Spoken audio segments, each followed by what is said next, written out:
Bem-vindos a mais um resumo semanal da Air Trading.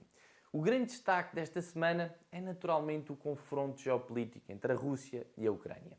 Na madrugada de quinta-feira, a Rússia invadiu e atacou a Ucrânia, dando início a uma guerra. E neste momento vivemos num clima de incerteza muito grande. Mas bem, para já, e como já era expectável, a Rússia vai sofrendo fortes sanções económicas por parte do Ocidente. Mas a verdade é que ficam ainda muitas questões por responder. E a grande dúvida é, até onde é que vai esta guerra? Podemos estar a falar de algo que se resolva relativamente rápido, mas pode também ser algo bastante duradouro. Algo que, na verdade, vai muito mais além de questões económicas. Mas bem, do ponto de vista dos mercados financeiros, e como já vamos ver, os índices, ou seja, o mercado de renda variável, foi claramente penalizado. E por outro lado, assistimos a fortes valorizações dos metais preciosos, que funcionaram como ativos de refúgio, e algumas matérias-primas, como o caso do gás natural e do petróleo. Agora, é importante referir que este clima de incerteza pode condicionar e muito as políticas monetárias dos bancos centrais, nomeadamente adiar a subida dos juros e adiar a retirada de estímulos.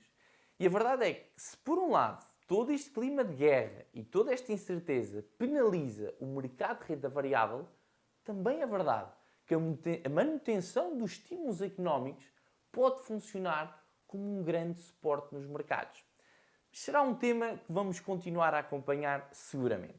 Mas bem, para já, de seguida, vamos ver as principais variações nas diferentes classes de ativos, numa semana que foi, como já sabemos, muito volátil, considerando o preço de fecho de quinta-feira.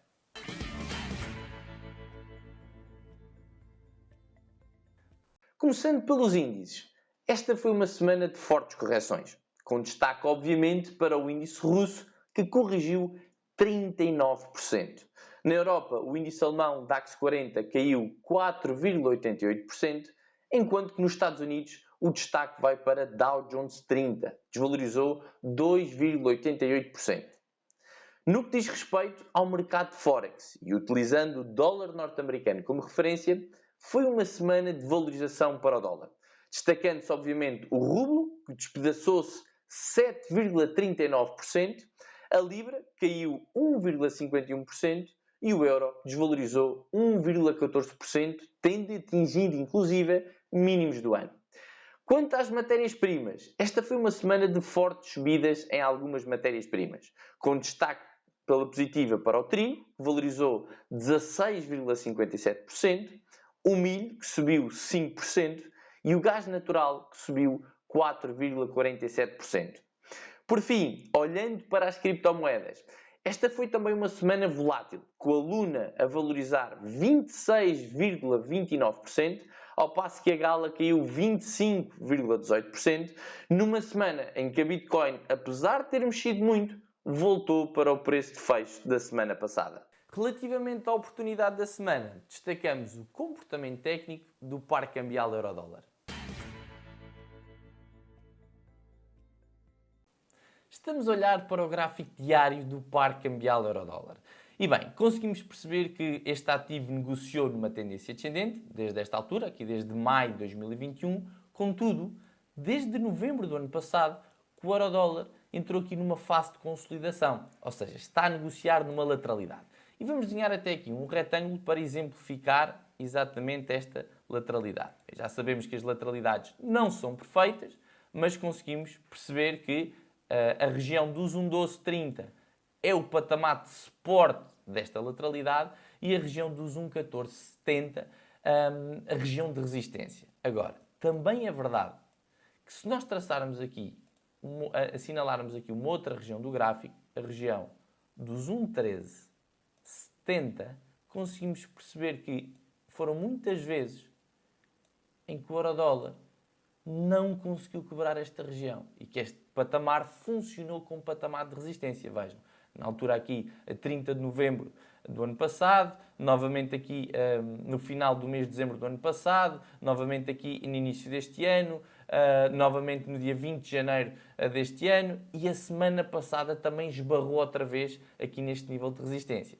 Então vamos perceber o que é que aconteceu. Bem, no dia 10 de fevereiro, o euro-dólar está bem cá em cima e faz máximos aqui nos 1,1494.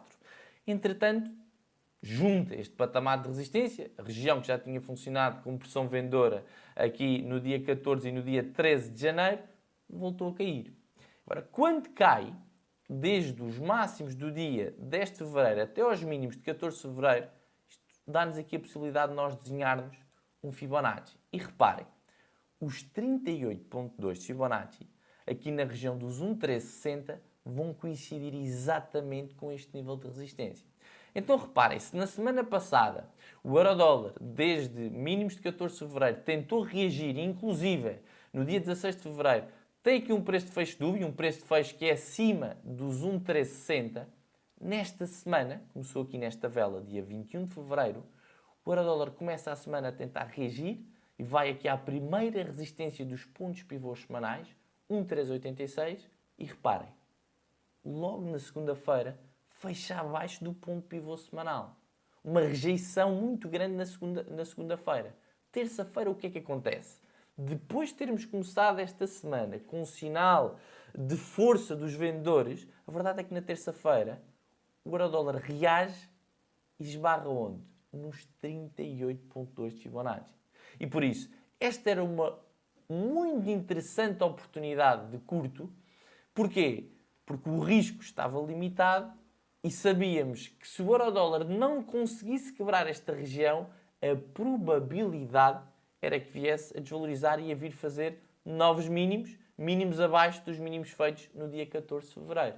E reparem, na verdade é que na quarta-feira, ou melhor, na terça-feira vai aos 38.2, volta a fechar abaixo do ponto pivô semanal e na quarta-feira, bem, isto para possibilidades até de reforço da posição ou até mesmo quem não aproveitou na terça-feira, o mercado e o euro-dólar voltou a dar aqui uma possibilidade porque vem praticamente aos 38.2 de Fibonacci e termina o dia exatamente com a mesma mensagem, ou seja, com a força vendedora a prevalecer. Por isso, tínhamos aqui uns claros sinais, uma oportunidade muito interessante e a probabilidade era realmente que o euro-dólar desvalorizasse e foi aquilo que acabou por acontecer na quinta-feira. Bem, foi um dia que ficou marcado, como já falámos, pelas tensões geopolíticas, mas a verdade é que em termos técnicos foi perfeito, veio aqui ao primeiro suporte dos pontos pivôs semanais, ok? E os nossos primeiros objetivos estavam situados exatamente nesta região, ou seja, nos 1,1270 e nos 1,1260.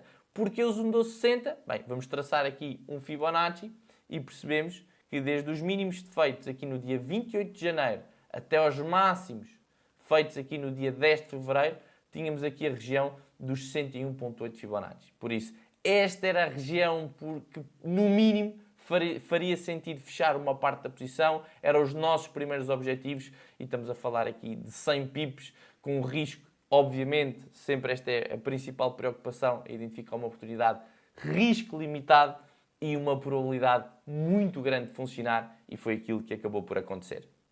Caso pretenda conhecer os nossos serviços, entre em contato connosco através do nosso WhatsApp ou telefone ou, se preferir, através do nosso e-mail. Nós voltamos para a semana, um bom fim de semana e bons negócios.